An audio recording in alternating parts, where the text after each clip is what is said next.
Pour nous conformer aux directions de la parole de Dieu, nous devons donc peser exactement, examiner, analyser tout ce que nous croyons, les expressions dont nous nous servons, nos points de vue, nos théories, avec le désir sincère de connaître la vérité.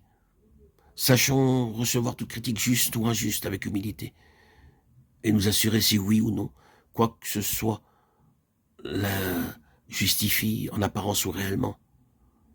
Ne négligeons pas de nous tenir au courant de ce qui se passe dans l'Église, d'étudier les faits d'expérience où que nous le trouvions, que nous en ayons de la joie ou de la tristesse, de telle sorte que cela serve à notre instruction et à notre équipement de serviteurs de Dieu. Car la connaissance de la vérité est le facteur de la victoire dans la lutte que nous avons à soutenir contre les esprits de mensonges, serviteurs de Satan. Recherchons donc la vérité. Ne craignons pas de la regarder en face. Souhaitons-la ardemment avec la ferme résolution d'y conformer notre vie. Vérité sur nous-mêmes, vérité scripturale, sans altération, sans violence, sans mutilation ou adjonction. La vérité enfin telle qu'elle ressort des expériences communes à tous les membres du corps de Christ.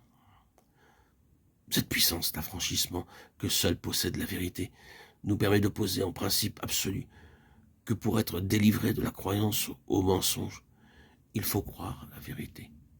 Rien ne peut déloger le mensonge que la vérité. Vous connaîtrez la vérité et la vérité vous affranchira. Jean 8, 32, nous dit le Seigneur. Ceci s'applique à la vérité sous toutes ses faces, et pas seulement à la vérité particulière dont le Seigneur s'entretenait avec les Juifs lorsqu'il prononçait ces paroles si riches d'enseignement. Dieu se sert d'instruments et de moyens humains pour convertir les hommes et les amener à la vérité. Si une fois converti, l'homme sent qu'il a besoin d'être guéri, délivré, affranchi, qu'il s'adresse au Fils de Dieu. Comment le Fils rend-il libre? Comment délivre-t-il? Par le Saint-Esprit, et le Saint-Esprit affranchit en révélant la vérité.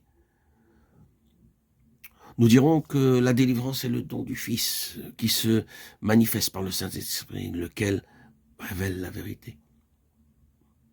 C'est graduellement que l'enfant de Dieu s'approprie la vérité.